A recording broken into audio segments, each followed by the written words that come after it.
When you take a picture of the sky, you might see this: an overexposed, bright white glare that we know as the sun. In photos, the sun appears white because it emits all the colours we can see at once. Our eyes can only see a narrow range of light, known as the visible spectrum. When they combine together, they make white light. But the sun also emits light that is invisible to the naked eye. These are images from NASA's Solar Dynamics Observatory, or SDO. It was launched in 2010 and has been observing the sun from space in a way that our eyes cannot. SDO uses instruments with special filters to see the sun in 10 different wavelengths of light, including many that we can't see with our own eyes.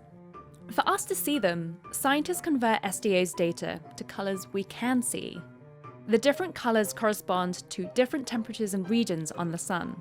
This allows us to study how the sun releases material that can travel across the solar system and affect our technology in space and on Earth. These wavelengths show us the sun's upper atmospheric layers at different temperatures. This wavelength highlights filaments and prominences. These wavelengths highlight the corona, the sun's atmosphere that is much hotter than the sun's surface, and shows features like coronal loops and coronal holes.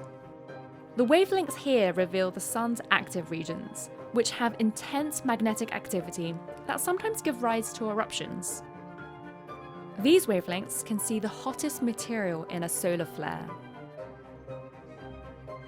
Being able to see constant movement of material on the sun and in its atmosphere can help scientists better understand how our sun behaves, and how to track storms that might affect our satellites and astronauts in space or communications on Earth.